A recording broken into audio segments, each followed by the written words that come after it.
Well, what's up, everybody, and welcome to another episode of the Hogmolly Hustle. Before we get started, I want to thank you for hopping in here, and if you happen to like what we say or don't like what we say and want to chime in, there's plenty of ways to do that. Like, subscribe, so you can keep up with what we're talking about, and then leave a comment to tell us how stupid or how smart we are. We can take it. We're big boys. And when I say we have a lot of things to talk about that can be controversial, that's really true for today. We have a lot planned.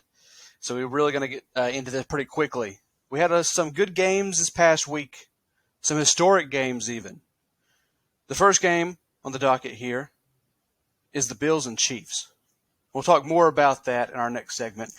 But what do you think about that Bills-Chiefs game? Huge game for the Buffalo Bills. The Chiefs drop another game at home to a big AFC rival. It is a unprecedented occurrence this year in the NFL for the runner-up for the Super Bowl, former Super Bowl champion Chiefs, to be playing the way they are. And we'll talk about that more in the next segment, like I said. But what did you think about that? My biggest takeaway from that game is just the unnecessary turnovers from the Chiefs. I feel like it's a big statement victory for the Buffalo Bills. They're my preseason pick to win the Super Bowl. Looking at it right now, I'm feeling pretty confident in that pick. Josh Allen played his heart out. I mean, he's continuing to prove that he is one of the better quarterbacks in this league. But the unnecessary turnovers from the Chiefs, sometimes it feels like their offense is pressing. They feel like they have to do a lot more than they should have to because their defense has struggled so much. And a lot of times when you get down like they did, it's an uphill battle, and you try to overcompensate and try to win the game in one drive instead of just chipping away. And so a lot of those turnovers were just forcing throws. And honestly, we got to credit the Buffalo defense. Some of those interceptions on tip passes, just having active hands on the defensive line and jumping routes and that sort of thing. The Buffalo's defense really stepped up on the road, and man, what a win for the Bills. Yeah, a little bit of foreshadowing to my big boy shout out for the week. We'll get one of my big boy shout outs of the week. Active hands on the defensive line, good to see, especially when a big man come down with an interception. A lot of the people they brought in this offseason through the draft and through free agency and just bringing in some different faces, they're making plays already, which is really cool to see. This Bills team is really good. And I got to say, two of our predictions looking pretty good. Justin Herbert, Josh Allen, we were talking about how high we were, and they're both looking pretty good. And another quarterback that's looking really good is Kyler Murray, and we'll talk more about him when we look at some games for the upcoming week. Next game, we'll save the best for last. The next game we have Baltimore versus Indianapolis. I'll be honest, I'm not afraid to say this. I started watching the early part of that game, and I said, gosh, the Ravens stink. I'm leaving. I turned it off. I walked away. I came back and said, let's see how that game ended up. Lo and behold, the Ravens were coming back to win, and they came back and tied, and then the Colts had a chance to win it there, and they didn't win it. It blew me away when I went back and watched the highlights. I went back and caught up on how the game ended up. This wasn't Lamar Jackson running around making plays with his feet. This was Lamar Jackson making plays with his arm, over like 400 yards passing. Of course he was moving around. That's just what he does. But a lot of people discredit Lamar. They say he can't throw the football, and that's just a load of crap. He can absolutely throw the football. And it might not be his best talent, but by golly, he can do it. He showed it in this game that they really should not have been down in, but that doesn't discredit the win. They still came back and won in a very difficult fashion. I mean, I was very impressed with the Ravens and Lamar and how they came back in the face of adversity and won that, because this team's not really built to come back from behind. They're really good with the lead, and when they're in the lead, it's going to be tough to beat the Ravens. But man, that was impressive. Yeah, for sure. The big thing that stands out to me is the quarterback play in that game. And we've been back and forth on whether or not Carson Wentz is the guy for Indianapolis. Looked pretty good in this game. I think it was probably his best showing in a Colts uniform thus far. 25 of 35, 402 passing yards, 2 touchdowns, 0 interceptions. So it's an encouraging performance if you're a Colts fan. You just got to close out that game, and you got to give respect to Lamar Jackson, like you said, doing it both on the ground and through the air. Talking about throwing the ball downfield in that game, 37 of 43. Now, I can't do that math in my head, but that's a pretty great completion percentage. That's what you love to see if you're a Baltimore. That's like only 6 incompletions. 442 passing yards. I don't know for sure, but that has to be one of the highest totals in Lamar's career. 4 touchdowns, 0 picks, had a rating of 140.5. That has to be one of the highest in his career. And doing it on the ground as well, combined for over 500 yards. I think that the Ravens might be the team to beat in that division, in that AFC North. Cleveland might have something to say about that, but with Baker Mayfield's shoulder injury, I don't know. Lamar is keeping them afloat whenever the Steelers are underperforming at times, and so it'll be interesting to see how that plays out. Yeah, one thing that stands out about that Ravens game before we move on, brilliant acting performance from Doyle, I think it might have been, the tight end.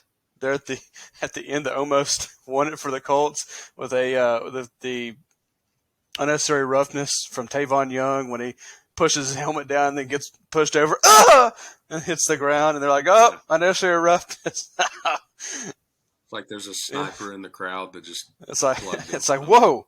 I mean, and I don't know. It's tough. They say never retaliate, but that tight end's a pretty big dude, and that defensive back not that big.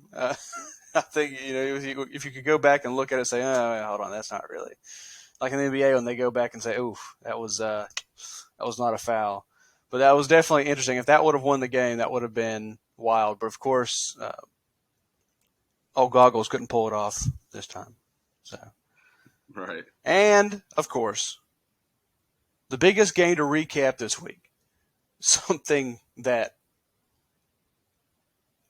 I'm glad I got to see from beginning to end, was the Alabama Crimson Tide losing Texas A&M. And, of course, in the pregame, you had all this talk about how there's never been an assistant to Nick Saban beat Nick Saban, as a head coach, gone back and done that. Lane Kiffin's tried a lot, and he's gotten his butt kicked a lot. And then you had Jimbo talking a little bit of friendly smash talk there. And maybe it wasn't smack talk, not smash talk. Smash talk's a different kind of talk. But he was talking about Nick Saban, and he's like, well, I'm going to go down there. I'm going to kick his ass. And they'd asked Nick Saban about that. He says, like in golf? He's like, he's talking about in football. Well, I guess everyone has their day. It turns out that day was this weekend when Alabama played Texas. That was an amazing game. And it validates some of the stuff I said early on when we were picking our Final Fours for the college football playoffs. And I said Texas A&M, really, really good, and they deserve to be in the Final Four. Well, I don't know if they'll get there this year, but they are a really good team. They have a lot. I would like to also say that it does validate one of my preseason predictions, something that you and a lot of other people called me crazy for, in saying that Alabama would not make the college football playoff. Now, that hasn't happened yet, but this loss definitely puts them well on their way if they were to accumulate another loss between now and so then. maybe we're smart after all. But we'll see. Like I said, Texas A&M, really good team, lost their quarterback early on. Calzada comes in. He's rough at the start, and it's understandable. Any backup quarterback coming in, besides Caleb Williams coming in at Oklahoma, which is another thing we can talk about for a little bit. But that's pretty tough for them to come in and make big plays. But after he had a couple of games under his belt, he's looking pretty good. He's still not – I don't know if he's as good as the quarterback they had before, and not as mobile, not as dynamic, but he's starting to look pretty comfortable in that offense, and the defense is hellacious. And Alabama's defense does not look as good as they should. They're not the best defense in the SEC, which shocks me. I'm a huge fan of that Georgia defense, but it shocks me that I think that Georgia defense is better by maybe a fist. Like it's significant at this point if they play the way they did against Texas A&M. And that was a huge game. And Texas A&M was right there the whole time. There was never any fluky moments where I thought, oh, this is it. This is where it turns around. It was a very tight game. It was. Still feel like Alabama, as good as A&M played, obviously it's their best performance of the year as a team, beating Bama, but it still feels like Alabama beat themselves. Talk about turnovers and mistakes on special teams. That's something that good teams don't gloss over, and Nick Saban knows that. And I'm sure that their practice was quite animated on Monday when they got back to Tuscaloosa. But you just can't make those types of mistakes in road games, even if it's against an unranked opponent. It's still SEC football. You're still playing against a ton of pro talent, a lot of just absolute animals, specifically on that A&M defense. And so, Alabama, I want to say they had over 140 more yards offensively than A&M did. Still lost the game. And football is just a crazy game. Never know what's going to happen. And it was exciting to watch for sure. A couple of things before we move on. Yeah, there's a lot. I don't. When it comes to top 25 rankings, I think sometimes it can look like a little bit of a crock. I think the fact that Texas A&M was in the top 25 is a little bit messy. So, yeah, they lost to an unranked team, but I think they could beat 9 times out of 10 those teams ranked anywhere from 19 to 25. They're in that range. Right. So, yeah, they lost to an unranked team, but I think it's still a really, really talented team. And Leal on the defensive line is a dude. That guy's somebody we're going to be looking at next year in the NFL. So before we move on to our next segment, I also want to throw in there's going to be some controversy in Oklahoma because I don't know if you watched that game, but Spencer Rattler was not playing that well. And I don't have receipts for this because I didn't come out and say it because it would have been crazy talk, like your Alabama crazy talk at the beginning of the year, but I should have. Because I was not a big Spencer Rattler fan. I saw people talking about him being the first quarterback taken. I didn't necessarily think it was going to be Sam Howell, but I just wasn't comfortable with either of those guys. I did talk about how, to me, none of those quarterbacks stood out as studs.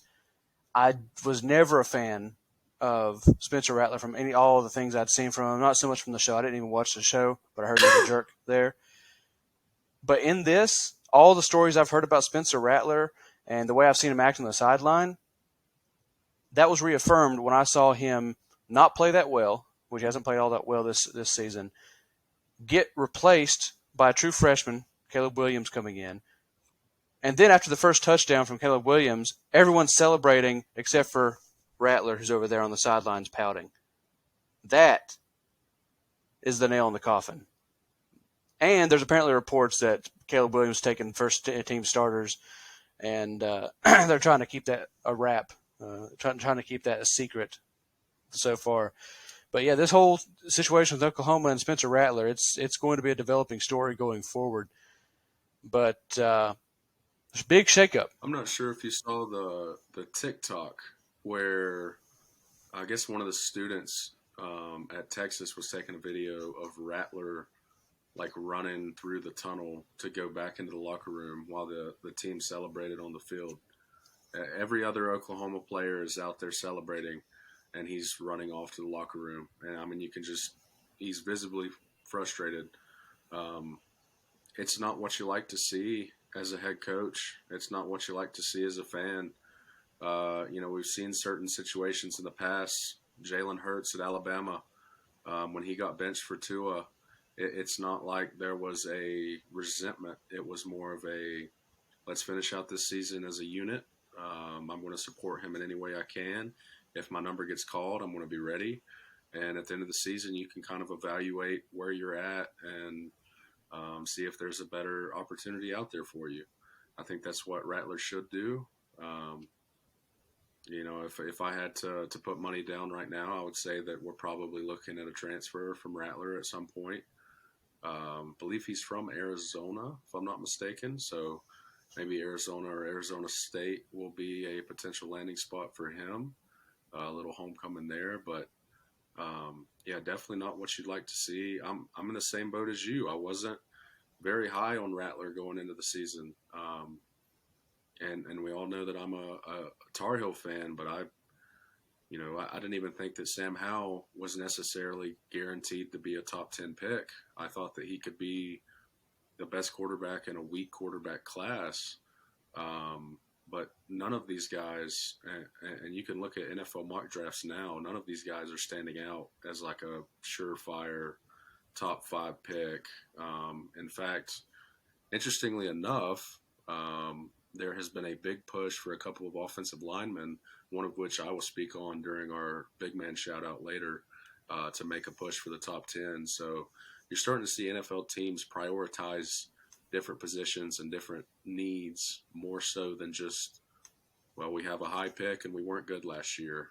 Let's get a quarterback. Yeah. So that's good to see. Yeah, I think that's something we'll talk about a little bit later. When we get closer to the draft, we'll definitely talk about the quarterbacks. But one last thing. I keep adding things on, but we keep talking to all these quarterbacks. And Bleacher Report had a headline, and it really ticked me off because it was very unnecessary, and it was pretty unprofessional, as far and in my eyes.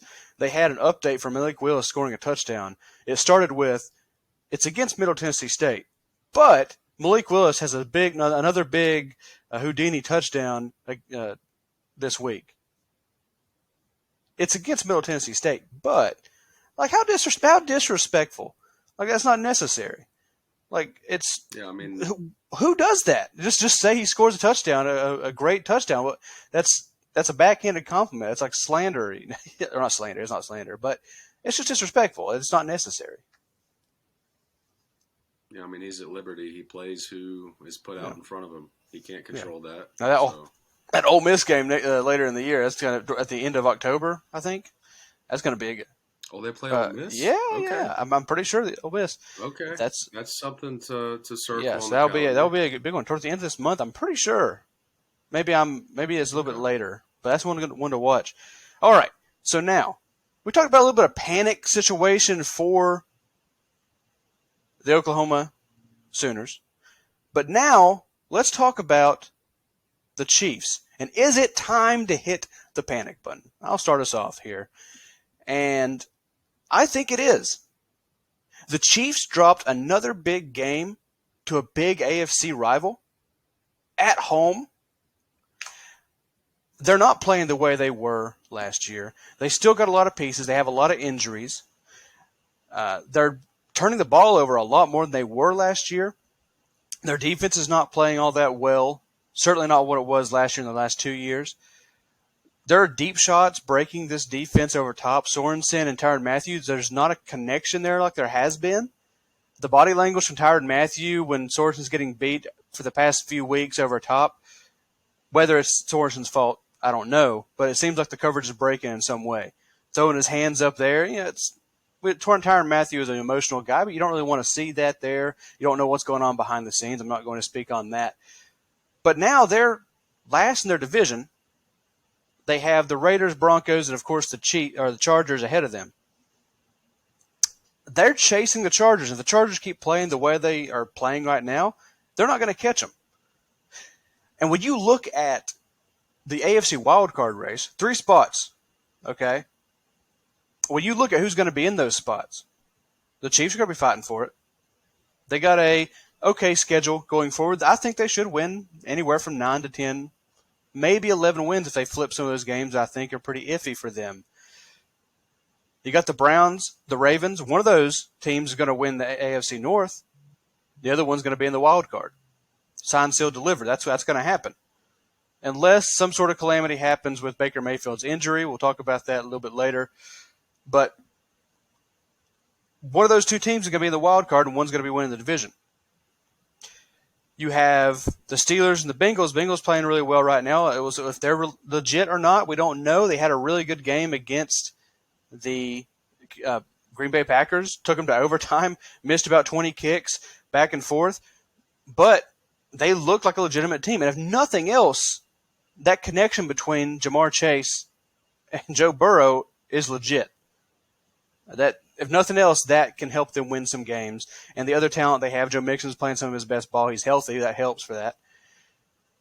So we don't know if they're going to keep this up over the season, but if they do, they might be in that playoff race. The Steelers, they have good coaching. They have a good defense, and their offense it exists. But they could end up in that race. And in the AFC East, yeah, the Patriots are not dominating that division like they used to, but they are 2-3. They have a favorable schedule. They very much, like the Chiefs, could end up 9, 10, 11 wins, depending on how some of those tight games go late in the season. And after that, I don't know about the Dolphins, but you have the Bills. And then the South, the South that also exists in the AFC South. We'll talk more about that when we do our deep dive for the South. I don't expect any wild card from that division. But there's at least 3 or 4 teams vying for those 3 spots in the AFC playoffs. And there's a very good chance the Chiefs could win that. But the way that I'm seeing the Chiefs play and the injuries they have to deal with, I think it is very okay to hit that panic button. It doesn't mean it's over, but you got to be concerned about this. This is not something that I'm very happy about if I'm a Chiefs fan.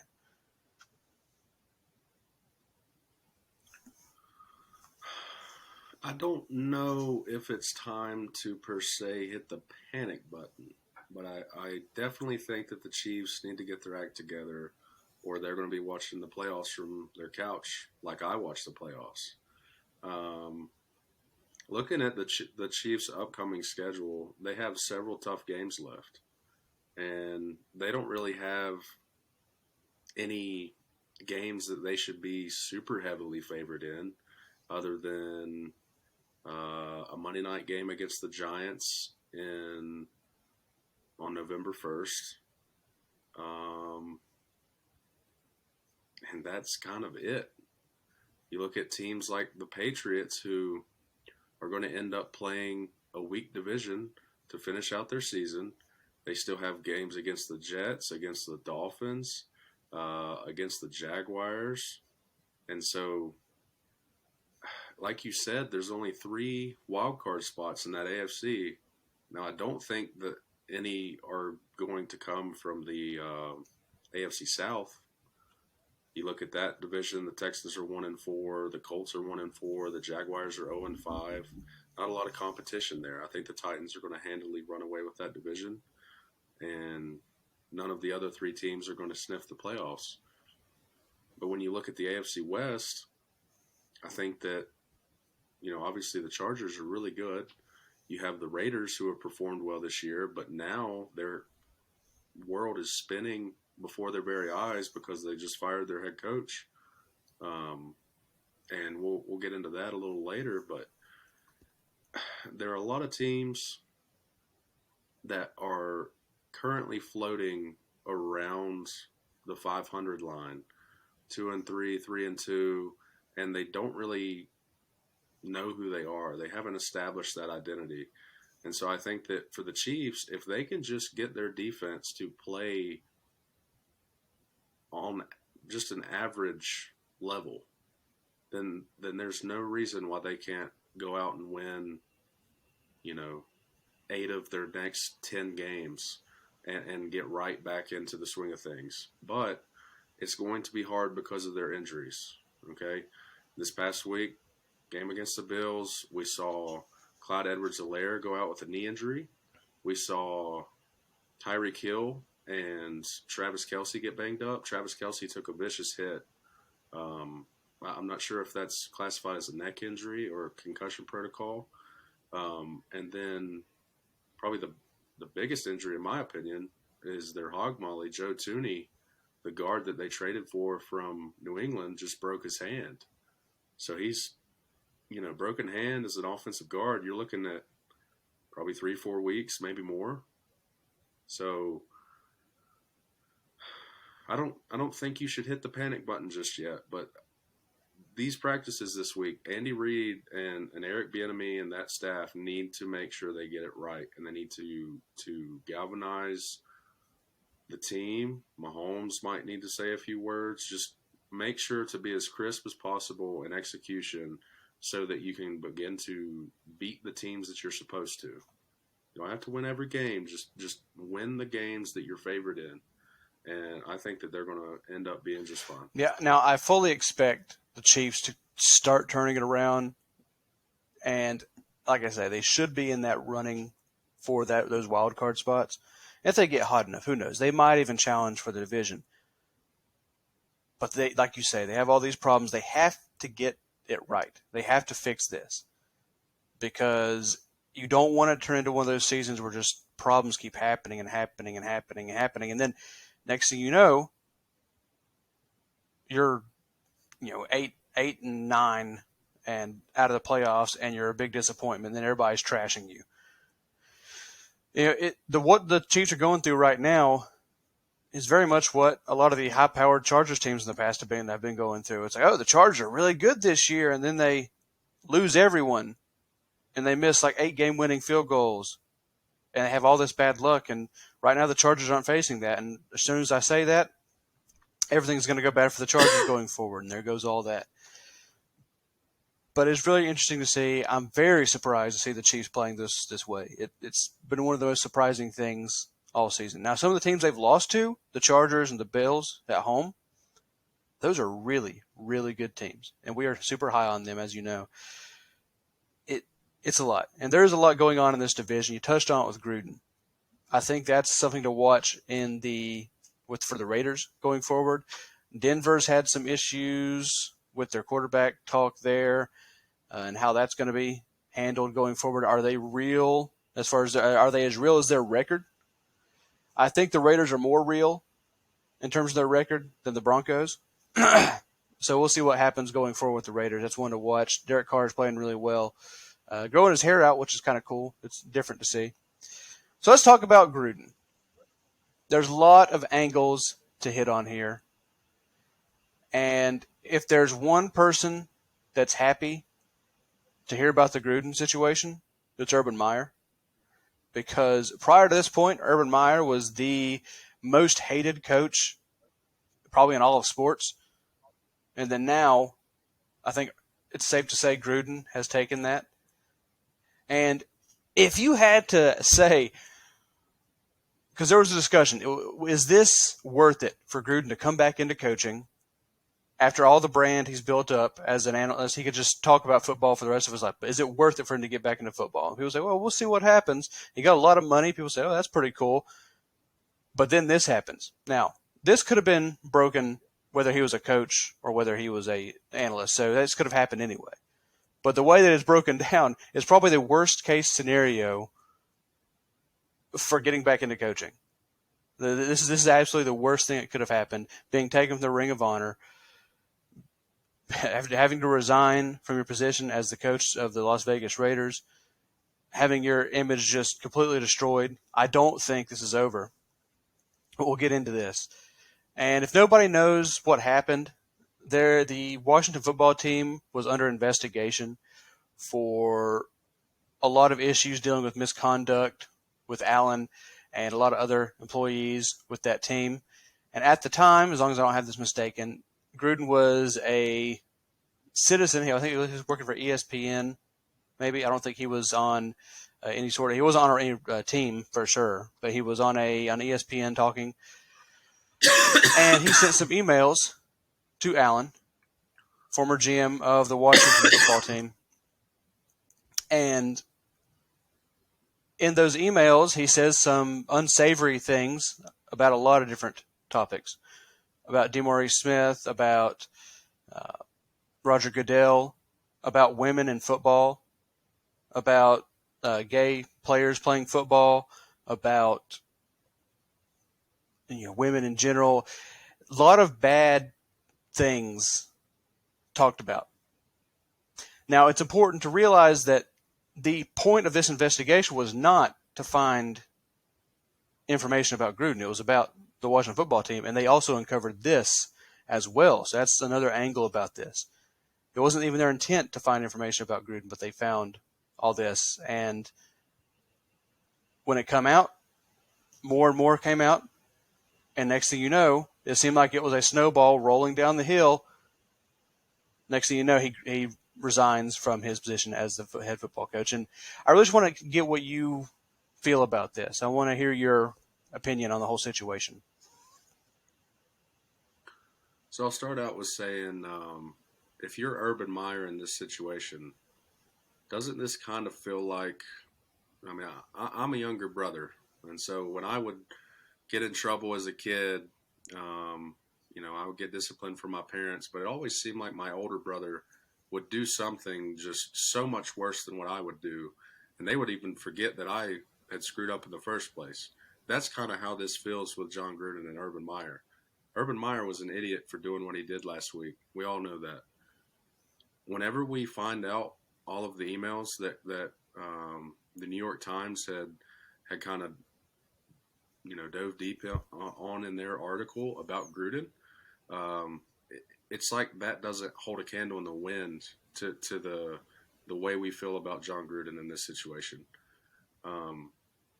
Football is a game where everybody talks about locker room talk and how they try to justify it. They try to minimize its impact on people, and creating a culture to where people who are kind of in the elite club of being an NFL ambassador, of being somebody who is a Super Bowl winning coach, somebody who has had some success to various levels with multiple organizations, somebody that when you hear the name Gruden, you think about football. And that's everything from coaching to broadcasting.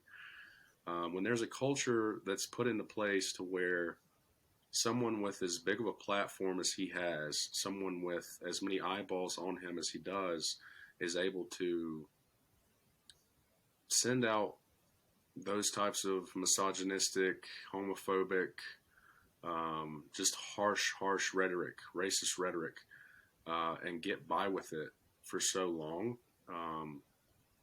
it fosters a really dark cloud over the NFL, over football in general. And so, people talking about how it's politics and how it's, cancel culture wins again, whatever. This isn't cancel culture. There's a difference between cancel culture and calling someone out on being misogynistic and homophobic and just behaving in the workplace in a way that you never should, using a corporate email to send jokes to other people of power, admittedly knowing that you'll probably never get caught with it or get in trouble for it because you know who you are, you know what kind of weight your name carries, and I think that's the most sickening thing. John Gruden said that this isn't something that, he said something along the lines of, I don't have a racist bone in my body or something like that. And to echo what Emmanuel Acho said earlier this week on a tweet that he sent out, the fact that you can have those emails resurface in the news and kind of jog your memory of the things that you said and the things that you sent to this person, and then not have any sort of accountability and reprimand for what you did do, and understand that even though your intention supposedly wasn't to hurt people, that if you were willing to do that in a corporate email setting, that's probably a pretty telling sign of your daily rhetoric and just who you are as a person. And so I think my biggest takeaway from this, and what our viewers, should take away from this, is that rhetoric matters. Being a good person matters. Trying to do the right thing matters. And, I've heard people say, on Twitter, trying to defend Gruden and say, well, people change over the course of 10 years. Sure, they absolutely do. And that's what, as a society, we should push forward to is to be better each and every day than we were the day before. But when Gruden is 48 years old, whenever these emails are sent, he's not, a high school kid who was repeating words that his parents said or, easily impressionable. He is a grown man. I mean, he's almost eligible for retirement and AARP, and so being the person that he is with the platform that he is, and that's just some of the stuff in that article is just so sickening.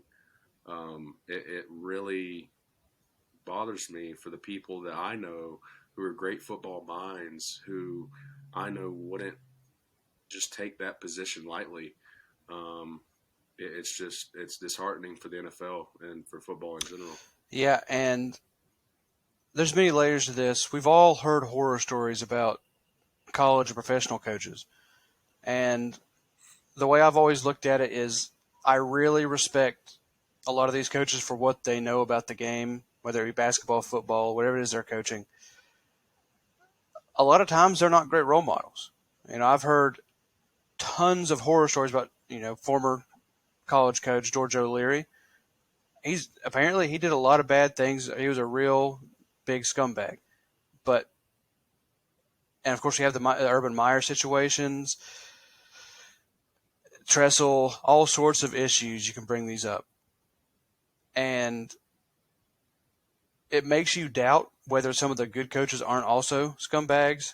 There was even a small situation with Coach K when a student reporter was asking him about, so what do you do now after a bad game? And Coach K says, but people come and ask you what you do after you make a bad paper. They ask you what you do there, and really dresses down this kid. And, in this big grand scope of things, it's not the worst that could happen.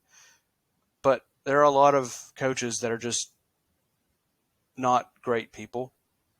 There's big jerks. And I never looked to a coach as a role model, except for some of the coaches that I had. But as far as a professional college coach, I never really looked to them as, role models from the outside looking in. I'm sure players that were with these coaches look to them in a different light, and maybe things are a little bit different when you're not looking to the outside looking in.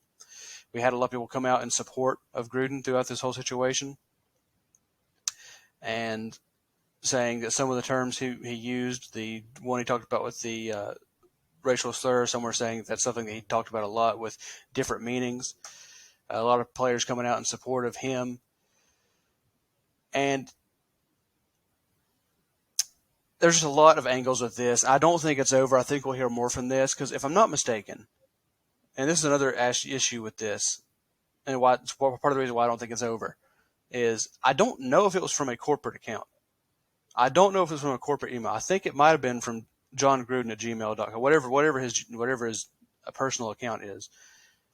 In which case I don't know all the pieces that go into a defamation suit, but I'm sure that he could bring that up. But it's a lose-lose for him. Even if he were to win the suit, if there is enough there for that, it's already done for him.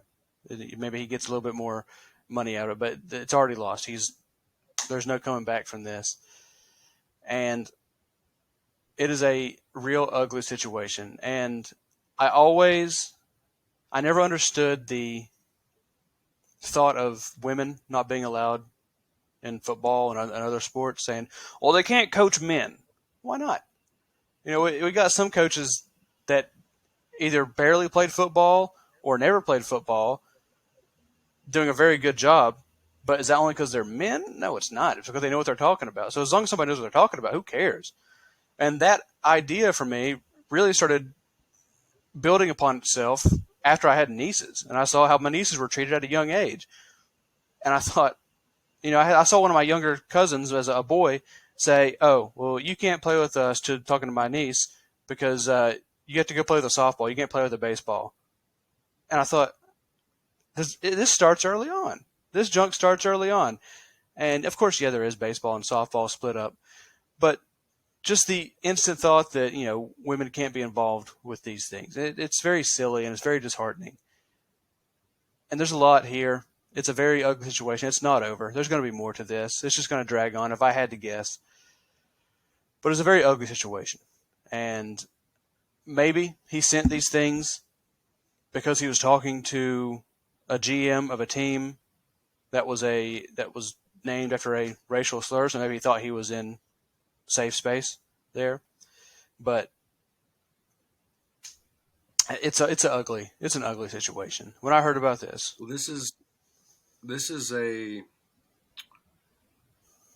it's part of the underbelly, the ugly underbelly of American sport, and how powerful it is in our culture.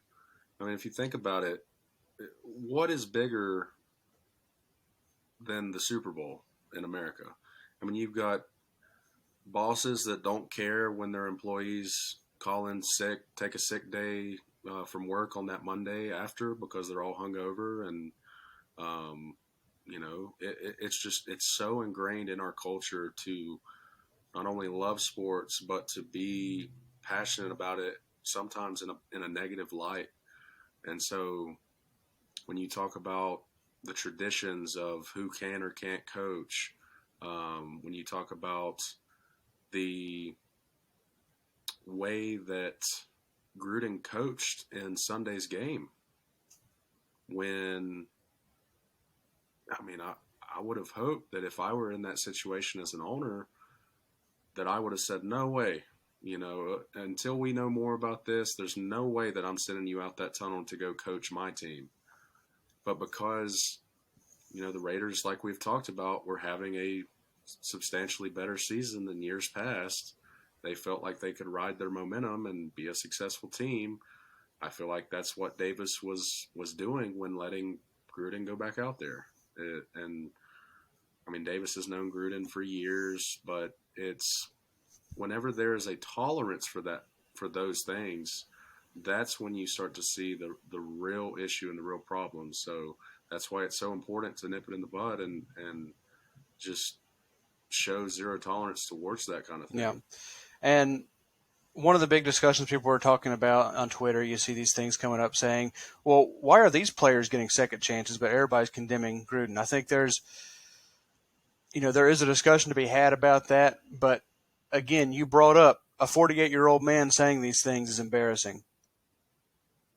10 years ago, saying these things in email and to people and thinking he's in a trustworthy atmosphere, that speaks to a bigger issue.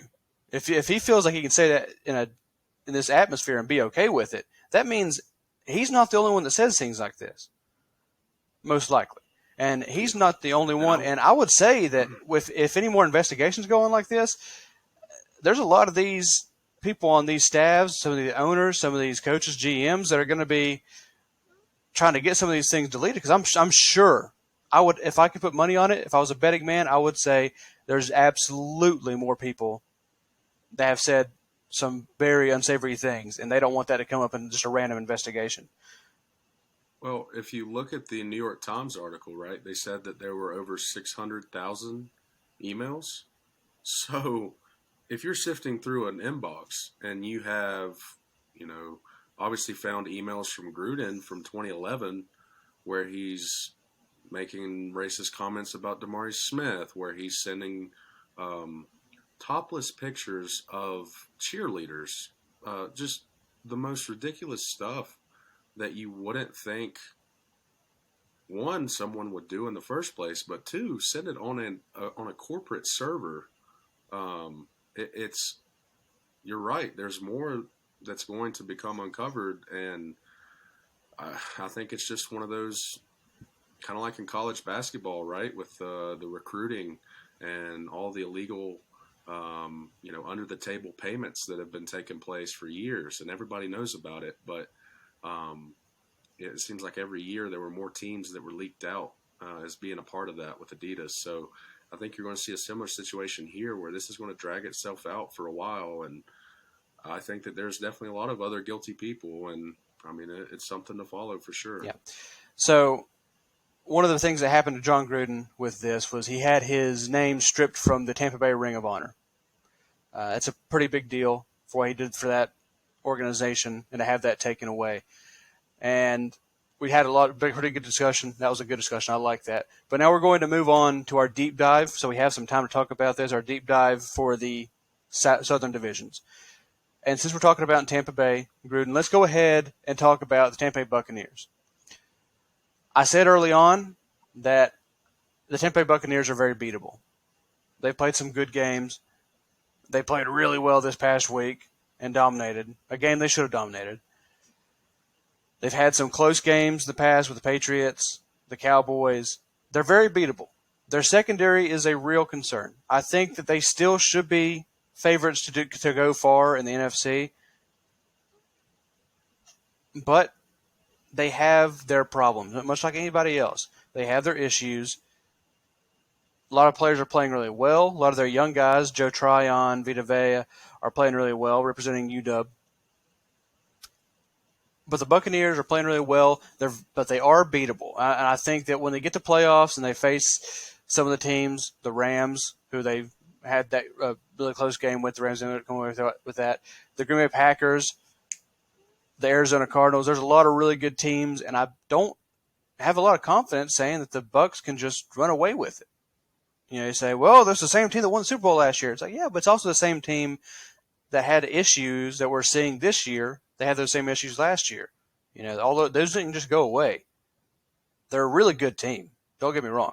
And Antonio Brown is playing really, really well right now, even though he dropped some big touchdowns throughout this stretch. But the Bucs are playing really well. Bucs are playing really well. And, going into the season, they're who I kind of thought would win the NFC South. They were my pick to finish first in the NFC South. I agree that I don't think that they're, the clear favorite by any means in the NFC. Even though they're the returning champ, I don't think that you can pencil them in to advance to the Super Bowl. There's a lot of teams that'll have something to say about that, and but I think that as far as the South goes, I think that they're still the favorite to win the South for sure. Yep. So I'll let you decide. This is your favorite division here. So who are we talking about next? Well, I do not want to talk about the Panthers after this week, so let's go to the Saints. All right. Panthers it is. But how about the Saints? So the Saints the Saints are one of the most confusing teams for me. I feel like they are truly a team of two different halves. It seems like one week they'll dominate a team that they should dominate, and they look like the team that's going to make a push for the wild card, and Jameis looks great, and defense really steps up. I think that Lattimore has been one of the best cover corners in the NFL this year. You got Cam Jordan, you got a great offensive line, you got weapons with Kamara and Callaway and some of those guys. And so it's just confusing to know which Saints team is going to show up. Is it the Saints team that scalded the Packers in week 1 in a neutral stadium? Is it the Saints team that lost to the Carolina Panthers embarrassingly and, unearthed the old Jameis where he just looks so uncomfortable in the pocket and has unnecessary turnovers for no apparent reason, just all of a sudden needs eye surgery again? Me personally, I think that the Saints are a third-place team. Well, Jameis has to tune up that robotic eye. We have to fix that issue. I remember one of the things that really encapsulates what I think about the Saints this year is I forget who they were playing, but he's getting sacked. He turns around, just throws it up in the end zone, ends up scoring a touchdown, just throwing it straight up, and the receiver happens to come down with it. And seeing Sean Payton on the sideline just mean mugging him all the way when he goes back. He's like, "Coach, look at the touchdown." It's like, yeah, you just threw it up. So it's like that, to me, just exemplifies how the Saints are going to be. Is old Jameis improved? Every version of Jameis you see is improved from what we've seen. But old Jameis, even if he's a little bit improved, still has some issues. And I think those inconsistency issues are going to be a plague for the Saints. I think they could probably push for second place, but got a lot of questions. We got to see how things heat up going down the stretch. But they're a good team. I mean, I hope they're a good team. Otherwise, the Packers got their butts kicked by a bad team. But the Saints are going to be one to watch. I feel very confident with them going down the stretch in the playoffs. But if they get hot, I mean, they get hot. And if he fixes some of these issues, the other eye gets turned into a robotic eye. I mean, he could just end up being like a Terminator out there and being a stud. But even when Taysom Hill comes in, he's not quite like what he was. And we talked about him losing a little bit of weight to try to win this quarterback competition.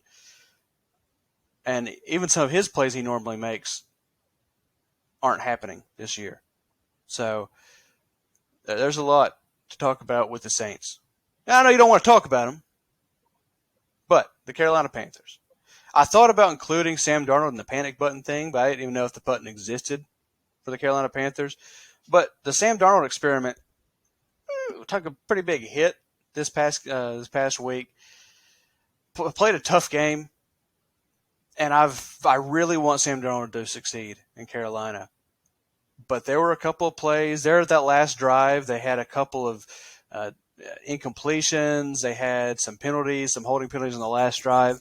But then he threw a dart to pick up the first. I was like, oh, okay, Sam. Interception. I was like, oh, okay, Sam. That's not what I expected. But it wasn't his only interception. And I don't know if he's still seeing ghosts. I don't know if he just isn't confident with his arm stepping up into the pocket because he hasn't really had a pocket for a while. I'm not sure what it is. And we talked about him needing to get more and more confident. But many more games like that, and he's not going to be able to get confident. I think that the Panthers' significant problem is their offensive line. We've been banged up. Cam Irving out with a neck injury. I believe John Miller missed a game earlier in the season. You had Pat Eflin, who just now came off of IL. It's just not been a good couple of weeks for that offensive line. It started with that Thursday night game against the Texans. We saw a glimpse of how bad that offensive line could be. And it, specifically in blocking different stunts that the D tackles were doing, different cross-buck techniques. And so that carried over into the Dallas game last week, or 2 weeks ago, I guess. And they kind of dissected that film and did the same exact thing. Again, crossing the defensive tackles. Guards are not actively picking that up. There's no communication up front. I blame Matt Paradis because he is a returning starter who's been there for, 3 or 4 years. He's a guy that's played in the Super Bowl with Denver, supposed to be one of the anchors of that offensive line, and he just looks lost out there. And so when you don't have good communication up front, it's caused Joe Brady, our offensive coordinator, to have to limit some of the play call. Robbie Anderson was visibly upset this past week about how we weren't running plays where he could go into a double move. And it's because we don't have time to do that. And so when you don't have time to do that, the defensive line is so disruptive. Javon Hargrave, guy from Salisbury that we have hyped up on this podcast. I mean, he is an absolute wrecking ball inside for the Eagles. Fletcher Cox, some of these defensive linemen that they have, were just absolutely disruptive, and they were doing it with a four-man rush. That's what's scaring me. If we can't get our guys in a four-man rush, then nothing's going to open up downfield, and you're going to start to see the defensive backs sit on routes and jump them the way that they did on that last drive, and that's why Robbie Anderson was so upset, and that's you just losing McCaffrey hurts. There's some talks that he might be back this week, but I still think that the talent on this defense is going to carry us to a second-place finish in the season. And Stephon Gilmore is going to be able to play here pretty soon. We talked about the C.J. Henderson trade not too long ago, and being able to pick up Stephon Gilmore, that's going to be pretty impressive. That should help with that team, with the secondary. So I think the best days are ahead of the Panthers. Sam Darnold still needs to get more confident. I don't think they're going to pull the plug on him. Not yet. That'd make no sense. Who's PJ Walker? Is he going to come in? Who else is going to fit and fill in here? It doesn't really make that much sense for them to leave. I think this is, regardless, I think this is going to be Joe Brady's last year in Carolina. And we'll talk about that more during the off season when he actually ends up choosing some places. But while he's there, I think they can make a playoff push. I talked about this at the beginning. I said they are very much a playoff caliber team if they can just get some playoff caliber quarterback performances. So we got a lot more teams to cover up here, and we don't have too much more time, so we're going to have to speed rush there. The Falcons stink. I think we can agree on that. Kyle Pitts doing pretty good. I know you have him on fantasy. That's a good thing. He's setting some pretty good numbers for tight ends, which tight ends don't usually get a lot of good numbers on their first season. But he's getting congratulated. Some receivers coming over. A lot of the guys coming over to celebrate him. Some of these receivers, some of the halfbacks, Cordell Patterson seem to look a little bit bigger than Pitts. So it's kind of a weird situation there. But I'm not going to spend too much time. The Falcons stink. We'll just go ahead and move on. Sorry if there's any Falcons fans tuning into this. We don't hate you, but hey, look, we've all been there. All right, Atlanta sacrificed the Falcons to have the Braves and Hawks step their game up and be a See, there you go. So, yeah. The Hawks in the playoffs and the Braves doing what they did. So NFC-AFC. Yeah, and you talked about Freddie Freeman. You and your 12-year-old self are enjoying that, right? So absolutely. Let's move on to the AFC South. Again, this will be pretty easy because it's like the Atlanta Falcons. So Jaguars stink. The Urban Meyer experiment is failing miserably. We'll see what happens there. They have some upside. Remember, I said within 5 years they're going to make playoffs. I'm standing by that, by golly, until the whole thing burns down. But man, it's making it tough to stand by that because they're pretty bad. The locker room's lost. They're not very good. If you feel free to chime in, but I can do my AFC South takeaway in about 10 seconds. Looking right here, the Titans, obviously a little disappointing this season.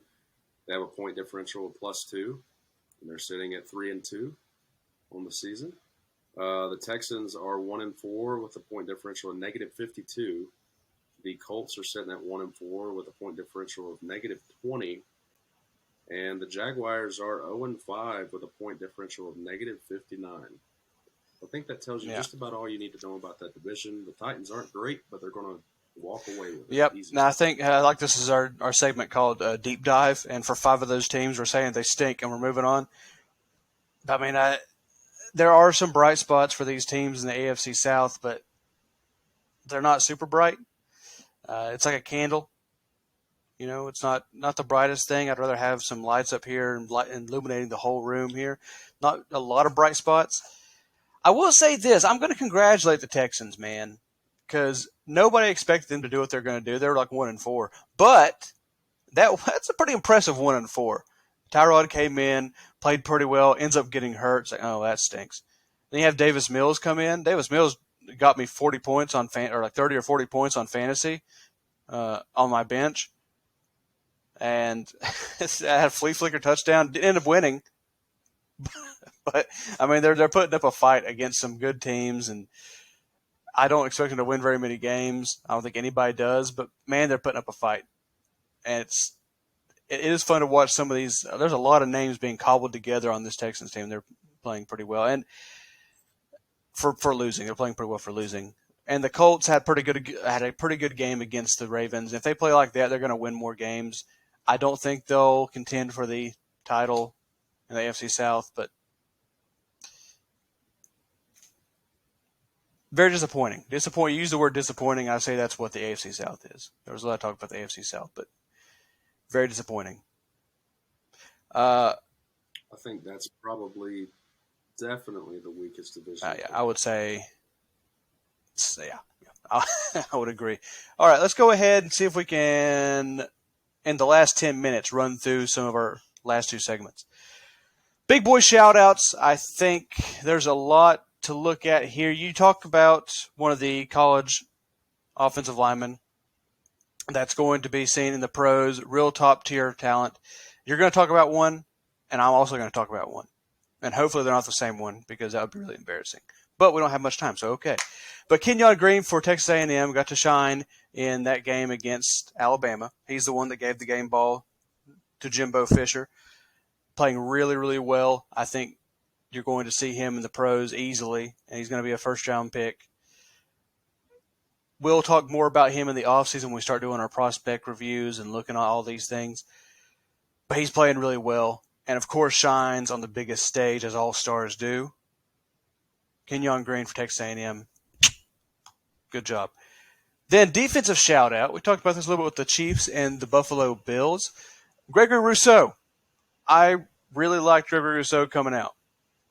A lot of people were not very high on him because of Jalen Phillips coming in and basically replacing Rousseau, and some eyes doing better than him. Rousseau is a really long and rangy defensive lineman. He's got the 6'7" frame, something like that, huge long arms, which you got to see on full display when he bats a ball down and then almost with the same swipe grabs the ball for an interception. That's pretty cool. As a rookie making an impact. You also have another rookie on that team, Boogie Basham, that's also making some moves. But Gregory Rousseau, I think he has the chance. He has some good moves. He's very raw. But I do think he has the physical ability to potentially excel going forward. We got to see how his rookie season goes, but I think he's got the physical tools where he can be very effective on the end. But those are my two big boy shout-outs. All right. For my big boy shout-outs, we talked about a offensive lineman in green who had a big week against a big opponent. My big boy shout-out on offense also had a big week against a big opponent. I'm talking about Iowa center Tyler Linderbaum. This is a guy who's been getting all kinds of hype from, current NFL mock drafts, current draft strategists, and he's projected right now to be a top 10 pick as a center. I don't know when the last time that's happened, but it feels like an eternity. Well, I can't remember a center being. Well, the last interior lineman that was taken that high had to be Quentin Nelson, right? I don't know about center, but with Quentin Nelson. Yeah. So Linderbaum, 6'3", 290. He's a guy that kind of reminds me of Quentin Nelson, just playing the center position instead. Grew up a multi-sport athlete, playing baseball and wrestling. We've talked about how important that is from an athletic standpoint. You can really see it, his wrestling background, whenever he's doing some of these pull blocks, like his footwork, his quickness. Leverage. His pad level is great.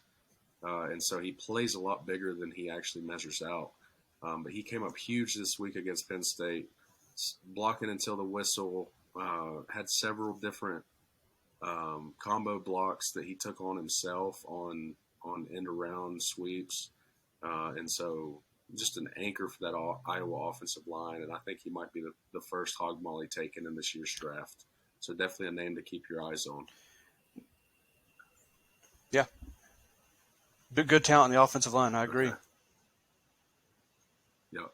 And then on defense, I got to give a shout out to Dallas Cowboys defensive end Osa Odigizua. I hope I didn't butcher that. You probably did, but let's just move on with it. 6'2", 300-pound defensive end, third-round pick out of UCLA, another multi-sport athlete. This guy was a 3-time state heavyweight champion in high school with a 91-0 record in his junior and senior years. A wrestling phenom. He's only getting about 60% of snaps on that Cowboys D-line, but it's tied with Micah Parsons for most pressures amongst rookies with 19. Very disruptive force with active hands, and he's just getting started. I like that you were showing off your mountain accent there when you said Micah Parsons. Good old Micah Parsons for the Dallas Cowboys. No, Odigizua is a very talented lineman for the Cowboys. They have a lot of interior linemen A lot of edge guys. They have a lot of defensive front seven talent just rotating in there. We talked about the issues with the linebackers, and of course that's settled now with the Jalen Smith departure. But that's a very talented front seven. He is a key piece. We've yet to see Tristan Hill be the guy they expected him to be when they brought him in. They got Neville Gallimore. They got a lot of good pieces on there. I think he might be the one that starts really making plays. Very versatile, can move all around the place. All right, that's our big boy shout-outs. We got a little more time here. Big games this week. We got a few to talk about. I'm going to mention all three, and you can talk about whichever we want to talk about. We talk about the Chargers a lot. We're not a Chargers podcast, I promise. But the Chargers-Ravens, big game. Got to talk about it. It's impossible not to talk about it. You have the Browns versus the – who is that? I'm blanking. Browns play the Cardinals. Browns play the Cardinals in Cleveland. I was thinking about who the Arizona Cardinals play next. I was like, oh, what? The Browns and Cardinals, big game. We'll see where the Browns and where the Cardinals are. Battle of Oklahoma quarterbacks. Who's real? Who's not? How severe is this injury for Baker Mayfield? We'll see. Rotator cuff, I believe, is the injury. And then you have the Buffalo Bills versus – I'm blanking again. I got these games mixed up. Tennessee, right. The shell of the Tennessee Titans, right. Monday Night Football. Still, even though the Titans are not as good as they have been, it should be a pretty good game. So which one do you think is going to be the most exciting of those three?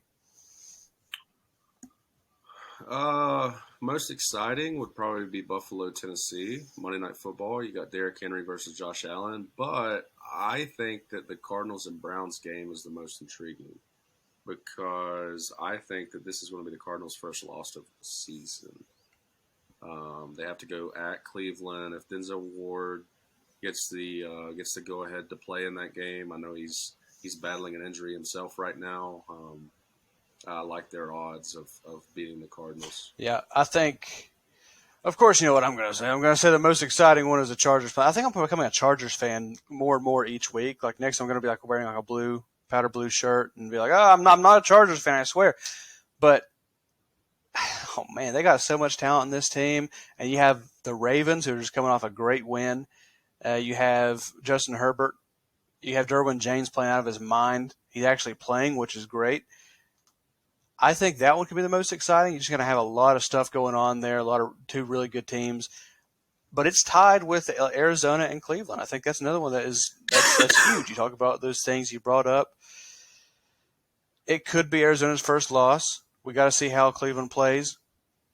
But both of those games are probably the ones I would say are the most exciting. Of course, you have Buffalo and Tennessee. I just feel like that has the potential for it to be a blowout. I don't think it should be. I think as long as Derrick Henry's rolling, it shouldn't be a blowout. But that Buffalo team was good. People aren't giving that Buffalo team enough credit, even to this point. So there's a lot going on there. And we have those three games are the biggest. And really, you look at the schedule, there's some other games going on, but those are the three biggest. And we'll look back at those next week. If you don't have anything to add, I guess I'll wrap up. All right. So we talked a lot of good stuff here. That was a good conversation. I enjoyed this episode.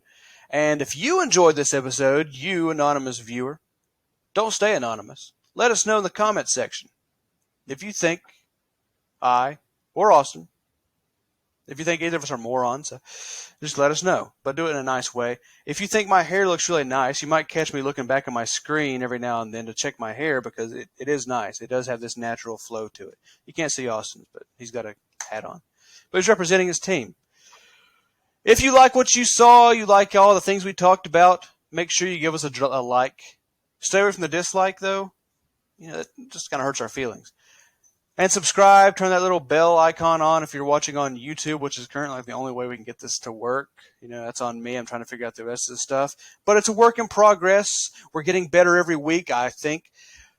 And who knows? Maybe next year will be big time and there will be hundreds and thousands of you viewers watching.